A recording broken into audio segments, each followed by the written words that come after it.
박다희 목자님께서 듣고 행하는 자라는 제목으로 하나님의 말씀 증거해 주시겠습니다. 많은 은혜 받으시기 바랍니다.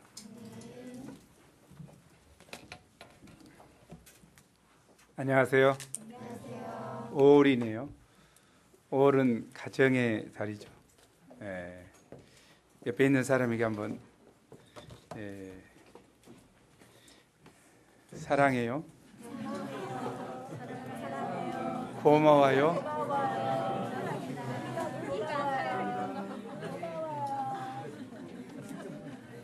세월호 사건을 겪으면서 어린 영혼들이 많이 이제 참사를 당해서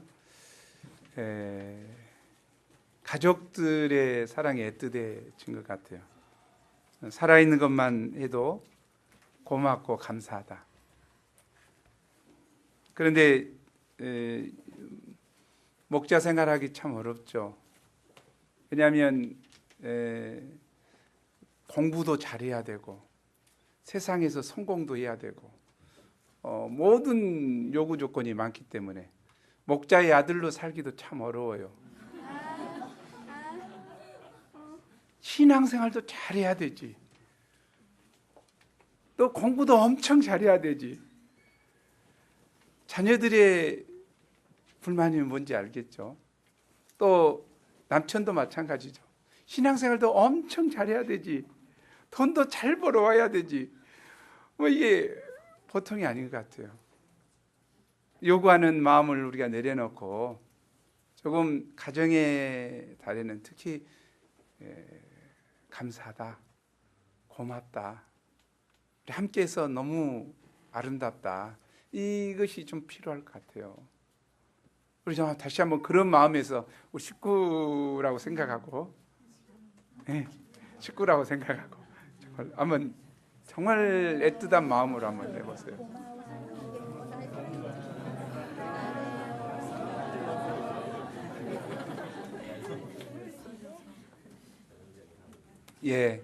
제가 이렇게 시작한 이유는 한 가지입니다. 오늘 말씀이 굉장히 부담스러운 말씀이거든요. 왜 부담스러운지 알죠? 듣고 즐기기는 좋지만 삶에 적용하고 행하기는 쉽지 않기 때문이죠.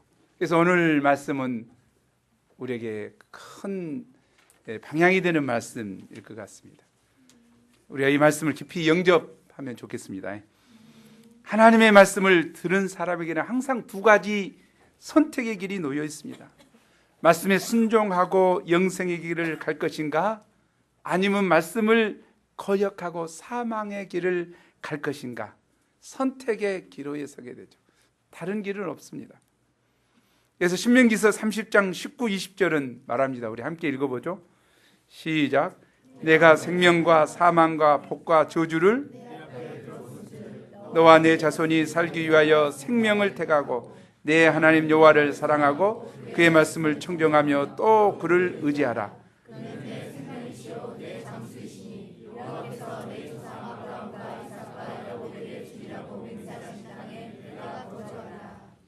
내가 생명과 사망, 복과 저주를 우리 앞에 두었다는 거죠. 우리의 길은 그것인 것 같아요.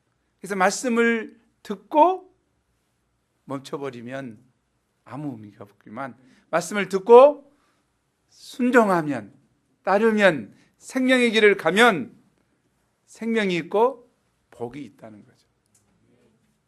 오늘 말씀은 산상수훈의 결론으로서 예수님은 상상수훈을 들은 제자들에게 상상수훈을 실천해야 한다는 것을 네 가지 비유를 통해서 말씀해 줍니다. 우리는 5장, 6장, 7장 말씀을 통해서 얼마나 많은 은혜를 받았습니까? 이 말씀들은 듣고 즐겨라고 있는 말씀이 아닙니다. 이 말씀을 영접하고 삶에 적용해서 진정한 복을 누리는, 진정한 하나님의 축복을 받아 누리는 자들이 되도록 주신 말씀입니다. 우리가 이 말씀을 심령으로 영접하고 이 말씀을 준행함으로 복받는 하나님의 종들 되기를 기도합니다. 첫째, 문의 비유. 좁은 문으로 들어가라. 13, 14절이죠. 우리 13, 14절 말씀을 함께 읽겠습니다. 시작. 좁은 문으로 들어가라. 멸망으로 인도하는 문은 크고 그 길이 넓어 그리로 들어가는 자가 많고 생명으로 인도하는 문은 좁고 길이 협착하여 찾는 이가 적음이라. 이제 방금 우리가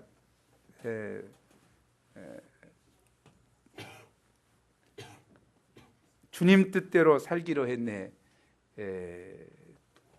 복음성가를 불렀죠. 우리 잘 알죠. 주님 뜻대로 살기로 했네. 인도에서 있었던 사건이죠. 예수님을 믿기로 결단을 했습니다. 인도는 힌두교가 중심이기 때문에 마을에서 이제 그것이 들통났죠. 예수님 믿기로 한 것을. 그래서 다 주민들을 모아놓고 추장이 부르죠. 지금 당장이라도 바꾸면 너를 용서하겠다. 믿을 거냐 안 믿을 거냐. 그럴 때 이 자기가 지었던 이 가사를 생각한 거죠. 주님 뜻대로 살기로 했네. 뒤돌아서지 않겠네. 거기에서 주님을 믿고 살겠다고 고백하죠. 결국 결과가 어떻게 됐습니까? 죽음을 당하고 가족들 다 죽고 힌두교에서는 다 그렇죠. 그런데 그걸로 끝났습니까? 추장이 감동을 받았죠. 분명한 믿음 앞에 감동을 받고 마을 사람들에게 진실한 믿음을, 그 마을이 다 복음화됐지 않습니까? 그걸로 끝나지 않는 것 같아요. 그러나 그 사람에게 있어서 예수 믿는 길은 어떤 길이었습니까? 주님 뜻대로 사는 길은 어떤 길이었습니까? 그 길은 좁은 문이요, 좁은 길이요, 찾는 이가 적은 길입니다. 핍박과 어려움이 있는 길입니다. 그러나 결국은 그 길은 무슨 길이었습니까? 생명으로 인도하는 문이었습니다. 우리는 산상수훈의 많은 말씀을 배웠습니다. 어떤 말씀을 배웠습니까? 너희는 세상의 빛이다, 소금이다. 참 멋있어요. 세상의 빛이다, 세상을 밝히는 빛이다, 세상을 부패하지 않도록 하는 소금이다. 이야, 멋있다. 그러나 자기 몸을 불사르면서 빛을 내는 삶을 살고 자기 몸이 녹아지면서 소금처럼 이 시대를 부패하지 않도록 막는 빛과 소금의 삶이야말로 너무 힘든 삶입니다. 그렇지 않습니까? 말씀은 너무 좋지만 그 말씀대로 산다는 것은 너무 어려운 것 같습니다. 우리가 팔복을 배웠습니다. 심령이 가난한 자는 복이 있나니 천국이 그들의 것이고. 심령이 가난한다는 것이 얼마나 어렵습니까? 의를 위하여 핍박받는 자가 복이 있다겠는데 주님을 위하여 핍박받는 것이 쉽습니까? 또 오리를 가져가면 심리를 가지고, 속옷을 달라고 하면 겉옷같이 벗어주고, 원수를 위하여 기도해주고, 악을 악으로 갚지 않고 선으로 악을 이기는 삶은 쉽지 않습니다. 그러나 이런 삶은 좁은 문인 것이, 좁은 길인 것이 사실이죠. 정말 어렵습니다.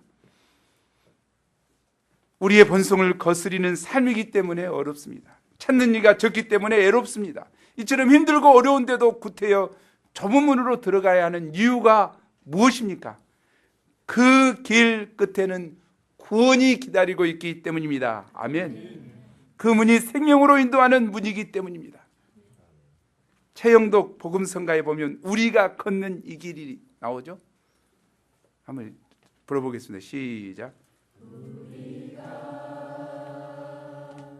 걷는 이 길은 보기에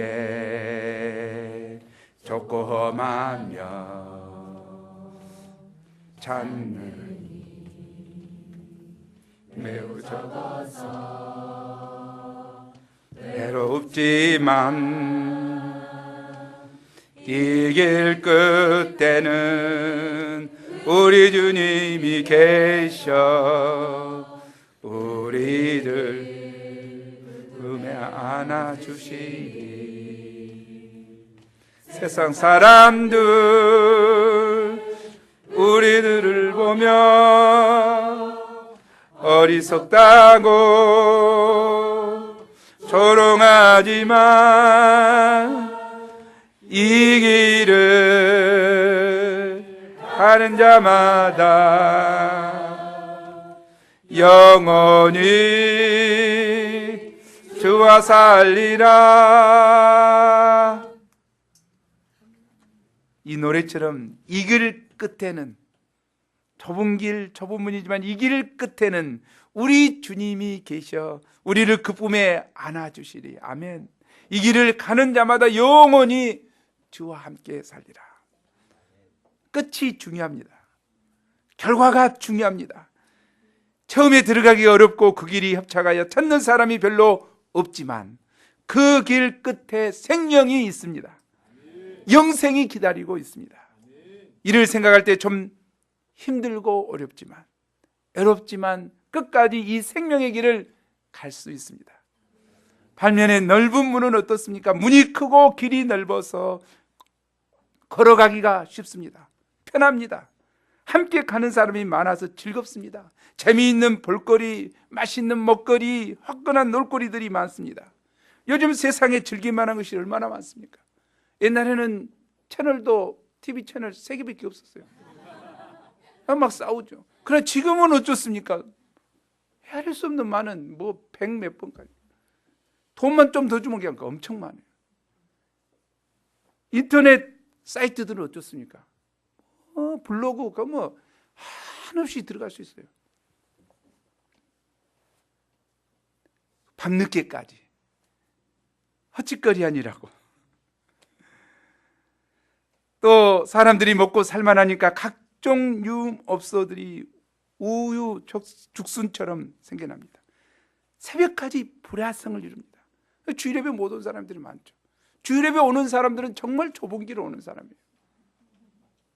주말에 그냥 주일예배를 못 온다. 넓은 길 가고 있는 사람이 넓은 길. 그러나 문제는 그 끝이 문제죠. 넓은 문은 멸망으로 인도한다고 했습니다. 인간의 본성을 쫓아 자기 하고 싶은 대로 다 하고 살면 재미는 있을지 모르지만 그 결국은 멸망입니다.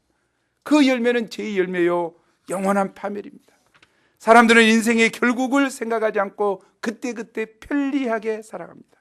그러나 우리는 과정만 보지 말고 그 끝이 어떠한가 생각해야 합니다. 과정이 힘들어도 끝이 좋아야 진정으로 좋은 것입니다. 아멘. 예수님은 제자들에게 좁은 문으로 들어가라고 말씀하십니다. 이 말씀은 현재 명령형으로 계속하여 들어가게 힘쓰라는 것입니다. 누가복음 13장 24절에 보면 좁은 문으로 들어가기에 힘쓰라. Make every effort. 모든 노력을 다하라는 거죠. 그래도 구하여도 들어가지 못하는 자가 많다는 거죠. 누가복음에 그렇게 나왔어요. 우리가 많은 사람이 들어가기를 원하지만 구원받는 수가 많지 않다는 거예요. 심각한 이야기죠. 왜? 넓은 문이 자꾸 유혹하니까, 멸망으로 가는 문이 자꾸 유혹하니까 유혹을 당해서 좁은 길에서 빠져나간다는 거죠. 우리는 결단코 유혹에 빠지지 않도록 해야 되겠죠. 여기서 좁은 문은 예수님을 가리킵니다. 예수님은 요한복음 10장 9절에서 선포하셨습니다. 우리 함께 읽죠. 시작. 내가 문이니 누구든지 나로 말미암아 들어가면 구원을 받고 또는 들어가며 나오며 꼴을 얻으리라. 또 요한복음 14장 6절에서는 시작.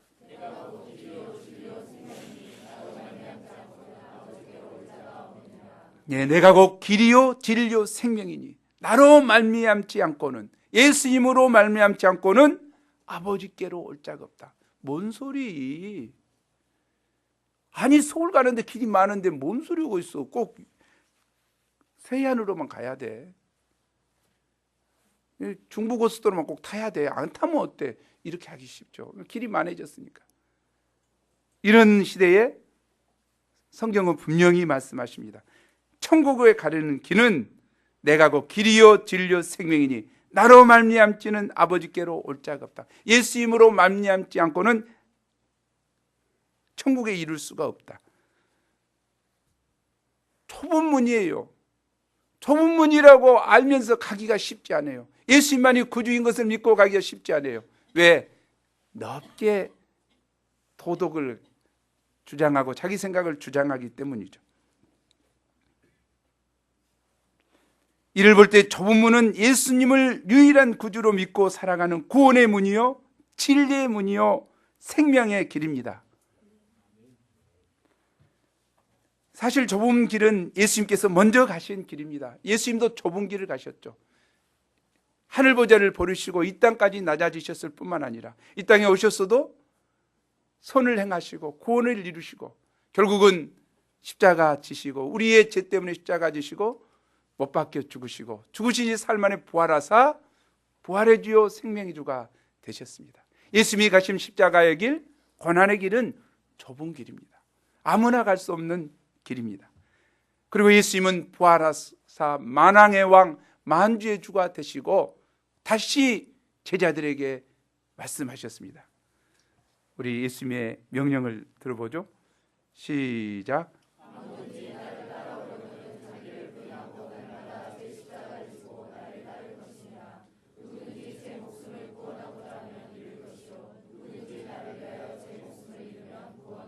아무든지 나를 따라오려거든 자기를 부인하고 날마다 제 십자가를 지고 나를 따를 것이니라.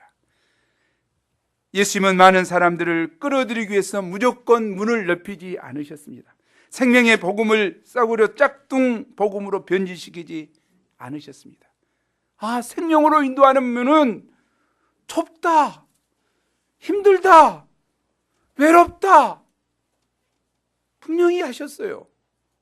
그러지만 네가 생명으로 가기 위해서는, 생명을 얻기 위해서는 분명히 이 좁은 길을, 애로운 길이지만 힘든 길이지만 가야 한다고 명령하셨습니다.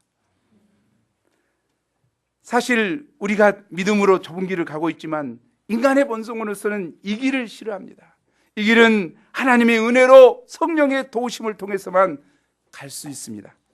성령 하나님은 우리가 자기를 부인하고 자기 십자가를 지고 예수님을 따를 수 있도록 순간순간 힘을 주십니다. 우리는 매 순간 넓은 길과 좁은 길 중에 하나를 선택해야 합니다. 우리는 적당히 중간지대에 서 있을 수 없습니다. 그러면 중간지대에 서 있으면 사단이 끌어갑니다. 큰 중간지대는 없어요. 넓은 길이지. 그때마다 우리가 선택해야 될 순간에 정말 주님, 나는 이 길을 가겠습니다. 좁은 길, 좁은 길, 십자가의 길을 가겠습니다. 고백하고 따라갈 때 온전히 갈 수 있는 것 같아요.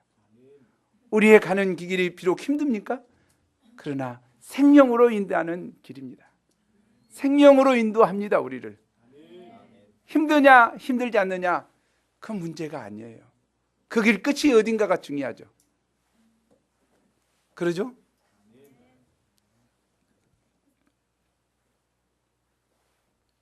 이번 버스가 10,000원이에요. 나 서방면 가고 싶은데 지금 서방면 이끌어 모르겠. 버스를 몰라서 지금 번호가 달라졌겠죠. 10,000원이라고 해서 그거 안 타고 송정리 가는 거 타면 됩니까? 이거 텅텅 비었네. 저거 타고 가야 되겠네. 아니다 이 말이죠. 빡빡하고 서서 가고 힘들고 어려울지라도 내가 가야 될 길이 어딘가를 보고 선택해서 가는 것처럼 우리가 넓은 문 넓은 길을 선택해야지 않는 이유가 무엇입니까? 멸망으로 가기 때문이죠. 엉뚱한 곳으로 가기 때문이죠. 우리는 생명으로 인도하는 10,000원이고 10,000원이 아니고 힘들고 어렵지만 우리가 생명의 길을, 좁은 길을 걸어가야 되겠습니다. 둘째, 나무의 비유, 거짓 선지자들을 삼가라. 15절에서 20절입니다. 15절 우리 함께 읽죠. 시작. 거짓 선지자들을 삼가라. 양의 옷을 입고 너에게 나오나 속에는 노략질하는 일이라. 거짓 선지자와 거짓 교사들은 좁은 문 앞에 서서 좁은 문으로 들어가려고 하는 성도들을 넓은 문으로 가도록 미혹합니다. 만일 우리가 거짓 선지자들을 조심하지 않으면 그들은 우리 영혼을 도둑질할 것입니다.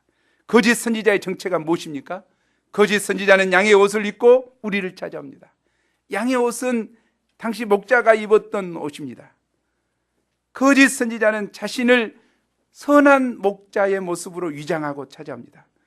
그들은 기독교인이 사용하는 교리를 말하고 기독교인들이 사용하는 용어를 사용하고 성경을 인용하고 자기 주장을 뒷받침합니다.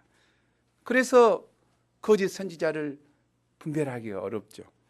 그런데 거짓 선지자들은 몇 가지 특징이 있습니다.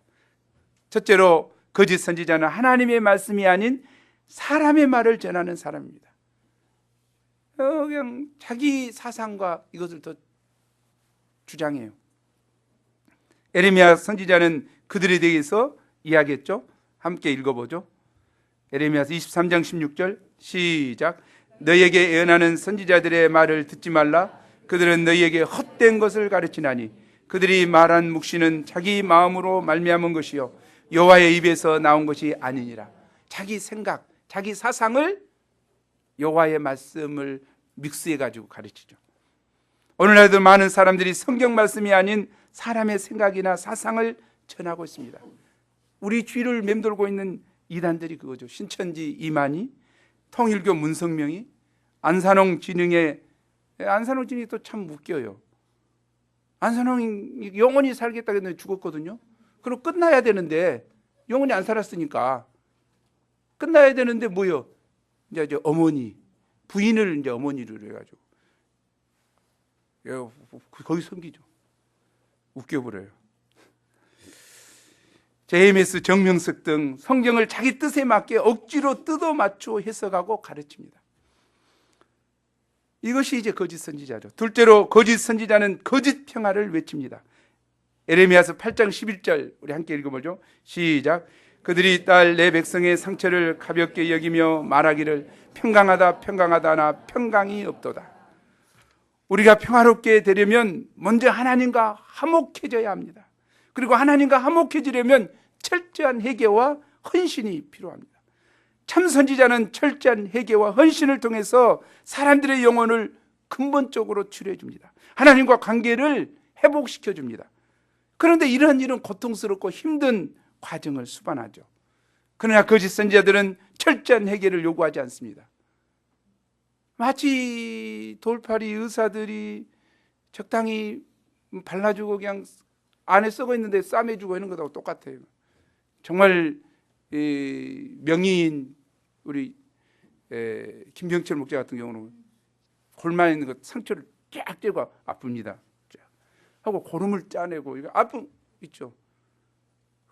그대로 그냥 하기 쉬워요. 마치 이 거짓 선지자들 똑같아요. 괜찮아 축복이요 이것만 하기 쉽다는 거죠. 그 길로 가면 멸망의 길이다. 이걸 이야기해 줘야 되는데 그러지 않는다는 거죠.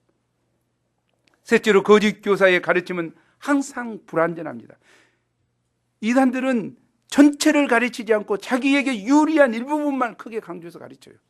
우리처럼 성경 마태복음에서부터 쭉 이렇게 가는 것이 아니라 마태복음은 이 부분만 빼내는 거야. 성경을. 이 강해가 좋은 점이 그거 있죠. 쭉 계속 가는 거죠. 이거는 성경 전체를 다 볼 수 있는 거예요. 조금 쪽집게처럼 이제 뭐 주제별로 이렇게 짝짝 안 뽑아서 그러지만 전체 다 읽을 수 있는 거죠. 하지만 참 선지자는 좀 부담스러워 할지라도 사람들의 죄를 분명하게 지적하고 하나님 앞에서 철저하게 회개할 것을 요구합니다. 따라서 우리는 내게 좋은 말만 해주는 사람을 가까이 하기보다 그러기 쉬워요. 내게 좋은 말만 해주는 사람 가까이 하기 쉬워요. 나의 영성에 대해서 심각한 문제의식을 가지고 권면하고 책망하고 훈련시켜주는 참 목자를 가까이 해야 됩니다. 중요해요. 자기 영성에 대해서 또 그런 건 안 돼. 이 말을 하는 것을 듣기 싫으면 어떻게 돼요? 사실 그걸 그렇게 하면 안 되잖아요. 그것을 안 된다고 이야기해 주는 이것에 대해서 기분 나쁘면 안 되죠. 왜? 하나님이 기분 나빠하시니까. 그날에 하나님이 기분 나빠하셔요. 기분 나빠하면. 우리는 무엇으로 거짓 선지자를 분별할 수 있습니까? 우리는 열매로 거짓 선지자를 분별할 수 있습니다. 아름다운 말이나 역사로 사람을 속일 수는 있지만 인격의 열매, 생활의 열매는 속일 수 없습니다. 왜냐하면 모든 나무가 그 나무에 적합한 열매를 맺게 되는 것이 하나님이 부여하신 자연 법칙이기 때문이죠. 거짓 선지자는 시간이 지나면 반드시 육신의 나쁜 열매를 맺게 됩니다. 우리가 잘 알잖아요. 우리를 정말 떠들썩게 했던 세월호 사건, 그 배후에 누가 있었습니까? 구원파 유병헌 회장이 있었잖아요. 그것은 오래된 일이지만 오대양 사건을 일어났죠. 예, 오대양 사건 알죠? 한강 유람선을 했던 세모 를 그때 한참 잘 나가 유병헌이 잘 나갈 때 50 때죠. 전두환 대통령 때 전두환 대통령에게 정치 자금을 줬던 인물이죠. 그때에 오대양이라고 하는 공예품 공장이에요. 이 사람이 대표가 170억 원 사채를 끌어서 썼어요. 그리고 그 돈이 어디로 들어갔냐면 세무로 들어갔어요. 다 세무로 다. 그리고 이제 자기가 빚 갚지 못하고 어떻게 하니까 32명의 그 공장 직원 성도들이 집단 자살을 했죠. 그래서 실종됐는데 나중에 보니까 한배 지붕 위에서 천장 위에 다 죽어 있었죠. 우리 한국에 이런 사건이. 그래서 이 사람이 4년을 징역을 살았잖아요. 4년 교도소 생활을 하고 다시 나와가지고 어쩌습니까? 이 사건이 또 벌어진 거예요. 왜? 영농조합이라고 하는 것을 이용해서 돈을 끌어 모아서 사업을 하니까. 이 사람은 뭐예요? 목적이 신도들을 통해서 사업을 하는 거예요. 사업을. 돈 욕심, 탐욕이죠. 어떻게 세월호 이름 줬습니까? 세상을 초월해 있다. 속세를 떠나다. 이것이 세월호 이름인데 배가 좋습니까? 속세를 떠나니까 이런 말 하기 참 어렵지만 세상을 문제가 되는 거죠. 그 이름 하나 지어줘가지고 한 번 출항할 때 얼마씩 받아갑니까? 1,000만 원씩 받아가. 장명값이요, 장명값. 이게 말이 되는 이야기 아니잖아요.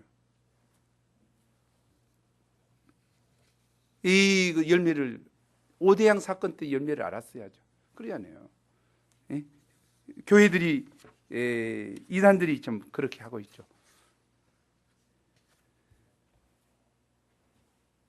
이런 육신의 나쁜 열매를 맺는 자들은 찍혀서 불에 던져진다고 말씀하시죠. 우리 19절 말씀 있죠. 우리도 마찬가지입니다.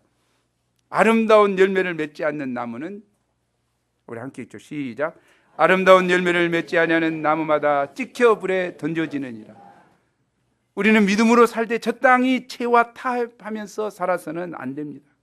여러 가지 교회 활동을 참여하고 있기 때문에 나는 잘하고 있다는 착각에 빠져서는 안 됩니다. 좋은 나무, 나쁜 나무는 주님만이 평가하실 것입니다. 우리 내 안에 예수님을 닮은 믿음의 아름다운 열매를 맺히기까지 몸부림치는 내적 투쟁이 필요해요. 우리가 좋은 열매를 맺으려면 어떻게 해야 됩니까? 먼저 좋은 나무가 돼야 돼요. 좋은 나무가 되려면 어떻게 해야 됩니까? 본성이 죄악된데 그것은 참 포도나무 대신 예수님께 접붙여서 예수님으로부터 공급을 받아야 돼요. 그럴 때 우리가 좋은 나무가 되고 좋은 열매를 맺을 수 있습니다. 우리가 예수님 앞에 예수님을 인식하고 예수님 앞에 사는 삶이 될 수 있기를 기도합니다. 셋째, 참 제자의 비유. 하나님의 뜻대로 행하라. 21절에서 23절이죠. 21절 말씀 함께 읽겠습니다. 시작. 나더러 주여 주여 하는 자마다 다 천국에 들어갈 것이 아니요 다만 하늘에 계신 내 아버지의 뜻대로 행하는 자라야 들어가리라. 갈수록 부담스러운 말씀이에요. 왜냐하면 내가 예수님께 주여 주여 잘하거든요. 그런데 주여 주여 하는 자마다 천국에 들어가는 자도 있지만 다 들어가지 않는다 그랬죠. 주여 주여 하면은 보장된 것이 아니라는 거죠. 뭘 했습니까? 다만 하나님의 하늘에 계신 내 아버지의 뜻대로 행하는 자라야 들어간다고 했습니다. 그러면 주님의 이름을 부르면서도 천국에 들어가지 못하는 사람은 어떤 사람입니까? 첫째로 그들은 단순히 지식적으로만 입술로만 신앙을 고백하는 사람입니다. 야고보 사도는 말로만 신앙을 고백하고 실천하지 않는 사람들을 향해서 이렇게 책망했습니다. 우리 한번 함께 생각해 보죠. 시작. 내가 하나님은 한 분이신 줄 믿느냐? 잘하는도다. 귀신들도 믿고 떠드느니라. 귀신은 영물이죠. 영물은 영적 세계를 압니다. 영적 세계를 알죠. 그러니까 하나님이 계신 것을 알고 예수님이 만왕의 왕이고 예수님만이 구주이심을 알고 있죠. 알면 어떻게 해야 된가요? 알면 하나님께 순종하고 섬겨야 되는데 귀신들은 어떻습니까? 하나님을 공경하거나 사랑하고 순종하지 않습니다. 오히려 반발합니다. 우리 중에도 이러한 신앙을 가진 사람이 있을 수 있습니다. 이런 사람은 말과 입으로는 하나님을 인정하지만 그 삶으로는 하나님을 부인하고 거역하는 사람들입니다. 나중에는 천국에 입술만 들어가겠죠. 둘째로 감정적인 신앙을 가진 사람입니다. 예수님을 주여 하고 진지하게 부르지 않고 주여 주여 하고 열정적으로 부릅니다. 마치 그냥 김정은이 본 것처럼 그냥 막 이 반복해서 부르는 것을 보면 주님을 따른 열정이 있다는 거죠. 그들은 미지근하고 게으른 사람들이 결코 아닙니다. 열정적으로 주님을 따르는 사람들입니다. 그러나 주님은 열정적으로 주님을 따르는 사람들 중에도 거짓 신자들이 있다고 말씀하십니다. 우리는 사람들의 열심이 성령에 의한 것인지 아니면 단순히 육신적인 열심인지 분별해야 됩니다. 조금 어렵습니다. 그러나 점검해야 돼요. 열심히 하고 있는 우리 자신들을 점검해야 돼요. 열심히 있는 사람들 중에는 자신의 유익, 자기 영광을 위해서 열심을 내는 경우가 있을 수 있다는 거죠. 이거는 바리새인하고 똑같아요. 자신의 유익, 자기 영광을 위해서 열심을 내는 경우가 있다. 이러한 사람들은 결정적인 순간에 주님을 배반합니다. 가룟 유다도 그랬죠. 가룟 유다가 어쩌습니까? 예수님 따를 때 다 버리고 따랐어요. 자기 시간 다 들였어요. 그러나 뭐였습니까? 탐욕이 있었고 탐욕을 버리지 않았죠. 그리고 예수님을 이용하고자 했죠. 자기 욕심을 채우는 자. 그러니까 어떻게 했습니까? 결국 예수님을 배반하고 떠날 수밖에 없었죠. 22, 23절이 그것을 이야기하고 있습니다. 우리 함께 읽어보죠. 시작. 그날에 많은 사람이 나더러 이르되 주여 주여 우리가 주의 이름으로 선지자 노릇을 하고 주의 이름으로 귀신을 쫓아내며 주의 이름으로 많은 권능을 행하지 아니하였습니까? 그때 내가 그들에게 밝히 말하되 내가 너희를 도무지 알지 못하니 불법을 행하는 자들아 내게서 떠나가라 하리라. 그날은 예수님께서 재림하시는 날에 최후의 심판의 날에 심판이 이루어질 때 그들이 와서 하는 말이죠. 어떤 말을 합니까? 그들은 주님의 은혜에 감사합니다. 주님 저를 긍휼히 여겨줘서 감사합니다. 이렇게 이야기했습니까? 그들은 자기가 행한 일을 드러냅니다. 내가 예수님의 이름으로 선지자 노릇을 하고 귀신도 쫓아내고 권능도 행하는 것으로 이렇게 했지 않습니까? 자기 행한 선한 행위를 가지고 확 드러내죠. 바리새인하고 똑같죠. 혹시 우리도 그런 사람 있습니까? 내가 무엇을 했는데 내가 구절을 했는데 무엇을 했는데 하면서 하나님 앞에 예수님 앞에 들고 나가 드러낼 자들이 있느냐는 거죠. 예수님은 뭐라고 합니까? 예수님은 내가 너희를 도무지 알지 못한다고 했습니다. 하나님을 잘 믿는다고 했던 바리새인들을 예수님이 모른다 한 것하고 똑같습니다. 더 나아가 불법을 행한 자들이라고 말씀하시고 내게서 떠나가라고 하십니다. 이는 그들이 행한 것이 예수님의 뜻과는 무관한 자기 열심, 자기 영광을 챙기는 종교적인 활동에 불과함을 말해줍니다. 예수님은 우리의 외적 능력이나 자기 열심보다 예수님과의 인격적인 관계를 중요시합니다. 어떤 일을 하느냐보다 무엇을 위해서 그 일을 하느냐를 중요시합니다. 하나님의 영광을 위해서. 그 영혼을 사랑하기 때문에. 병을 고치고 귀신을 쫓아주는 것이 그 영혼을 사랑해서. 내가 뭐 드러내고자 하는 것이 아니라 그 영혼을 사랑해서. 하나님 사랑, 이웃 사랑이 동기가 되어서 할 때 하나님은 기뻐 하십니다. 결코 귀신을 쫓아내고 권능을 행하는 것이 천국에 들어가는 것을 보장해 주지 않는다는 사실을 알아야 합니다. 제가 굉장히 부담스럽습니다. 귀신을 쫓아내고 이거 다 했는데 이게 좀 중요한 것 같습니다. 이건 정말 중요한 것 같아요. 그것이 무엇 때문에 했느냐? 자기 잘난 것, 자기 주님의 능력을 받았다고 하는 것을 드러내려고 할 때 결코 천국과는 상관이 없다는 거죠. 자기 이름이 높아지는 것은 결코 도움이 되지 않는다는 거죠. 그러면 어떤 자가 천국에 들어갈 수 있습니까? 다시 21절을 보십시오. 하늘에 계신 아버지의 뜻대로 행하는 자라야 천국에 들어갈 수 있습니다. 아멘. 하나님의 뜻은 무엇입니까? 그의 아들 예수님을 믿고 영생을 얻는 것입니다. 아멘. 아버지의 뜻이 뭐라고요? 그의 아들 예수를 믿고 영생을 얻는 것이죠. 예수님을 믿는 것이죠. 예수님으로 인한 예수만이 구주요, 예수만이 그리스도요, 예수님의 은혜로, 예수님을 믿음으로 구원받는다는 거죠. 이것이 에베소서 2장 8, 9절이 뭐죠? 믿음으로 인하여 그 은혜로 말미암아 너희가 구원을 얻었나니 이것이 너희에게서 난 것이 아니요 하나님의 선물이라. 구원이 하나님의 선물이라는 거죠. 그래서 하나님의 의를 의지하는 것, 하나님의 은혜를 의지하는 것, 예수님을 믿으면 구원받을 수 있다고 하는 것, 그것을 의지하는 것이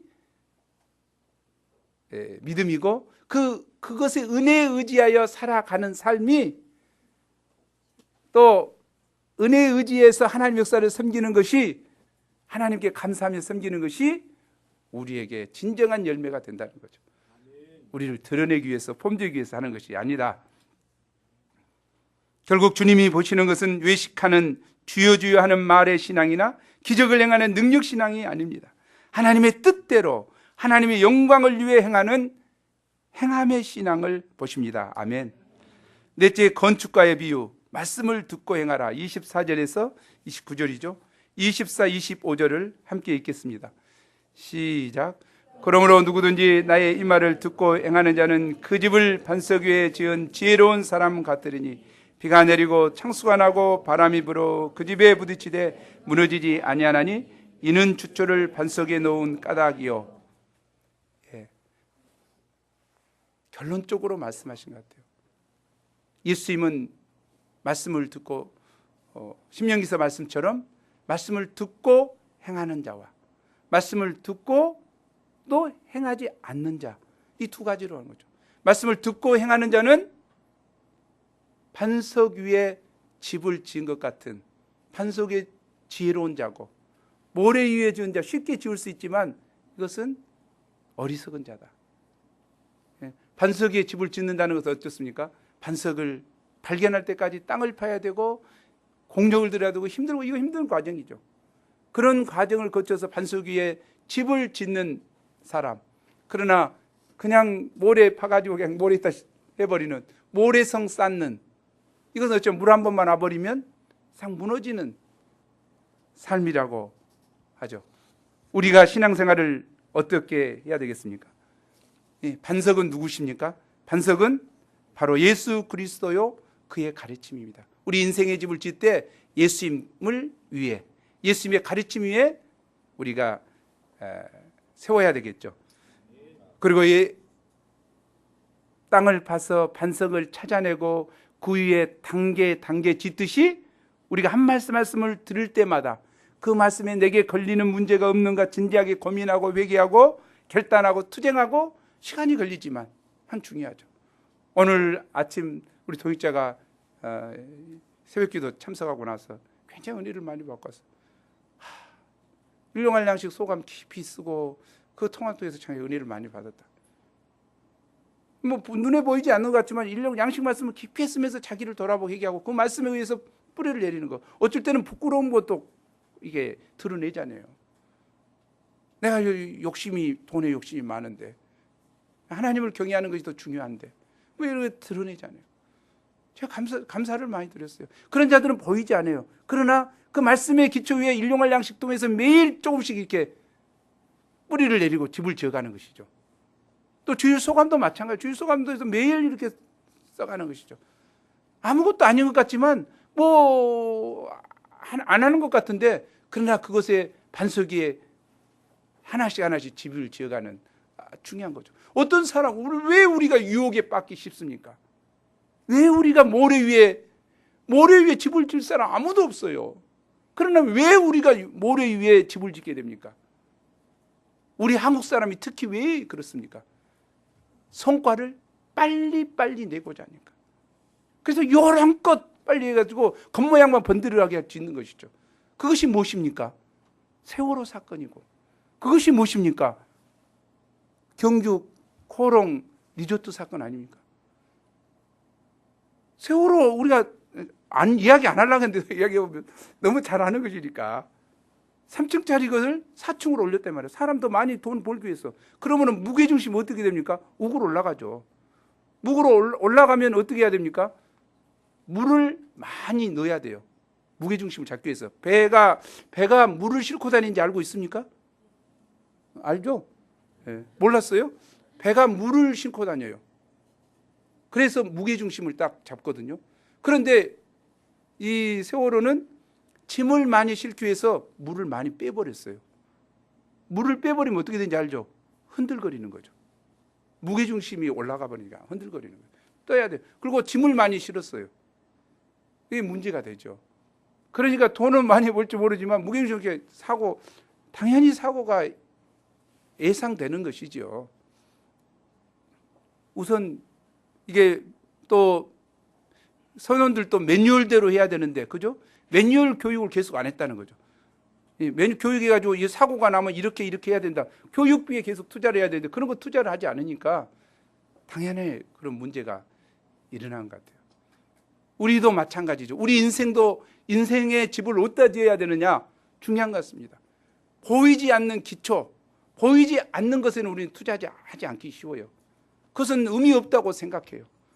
누구처럼 그냥 화려하게 앞에서 막 하고 이렇게 하는 것에만 투자하려고 하거든요. 그러나 우리가 매일 먹는 새벽기도, 매일 하는 일용할 양식 먹는 거, 매일 피싱 나가고 뭐 하고 하는 것, 주일 뭐 하고 이런 것들을 매일 하는 것이 중요한 거죠.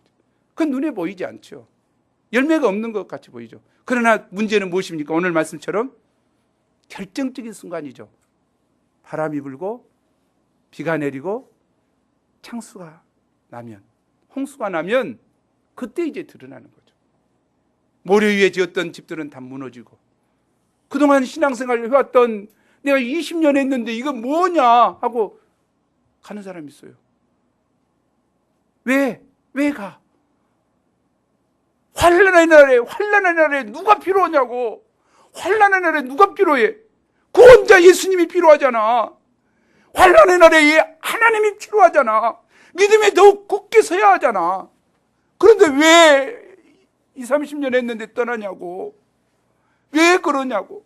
그 모래 위에 지은 집이에요. 인생을 모래 위에 지었다니까요. 우리가 다시 한번 점검할 필요해요. 오늘 4가지 비유를 예수님이 계속 하신 말씀이 무엇입니까? 이게 말씀대로 살아라 끊으면 되는데 4가지 비유를 하면서 예수님이 하고자 하신 말씀이 무엇입니까? 상상순의 귀한 생명의 말씀을 듣고 흘러버리는 자가 많다는 거죠. 그 말씀을 심령으로 영접하고 그 말씀을 통해서 삶의 방향을 잡고 어떻게 살아야 되니까 방향이 돼야 되는데, 말씀을 좋은 말씀인데, 멋있는 말씀인데 하고 버려버리는. 그러면 결국은 인생의 집을 모래 위에 짓는 것이요, 결국은 결정적인 날에 슬픔을 당하게 되리라고 생각을 합니다. 우리 인생도 날림공사가 되어서는 안 됩니다. 말씀을 듣고 순종하는 것이 힘들지만 우리가 반석 위에 집을 짓는 지혜로운 건축자처럼 꾸준히 말씀을 듣고 행하는 가운데 견고한 인생의 집을 짓는 자들이 되어야 됩니다. 오늘은 분리소감 쓰는 날입니다.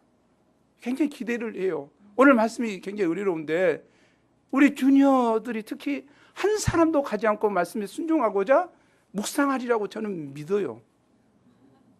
말씀을 듣고 멈춰버리는 자가 아니에요. 그 사람들은. 제가 부담을 줬습니까? 주님이 부담을 주실 것입니다. 영접하기를 원합니다. 제가 부담을 줬습니까? 주의 말씀이 부담을 줍니다. 주의 말씀이 주는 부담을 받아들이기 바랍니다. 그래서 하나님 앞에 자신의 인생을 세우는 자들이 되길 기도합니다. 우리 야고보서 말씀 읽고 마치겠습니다. 야고보서 1장 22, 25절 말씀입니다.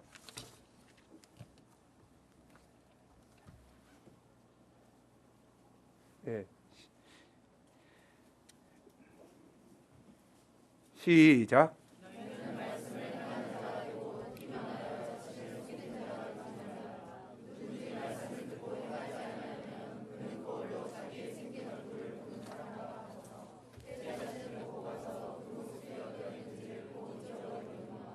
자유롭게 하는 온전한 율법을 들여다보고 있는 자는 듣고 잃어버리는 자가 아니요 실천하는 자니 이 사람은 그 행하는 일에 복을 받으리라.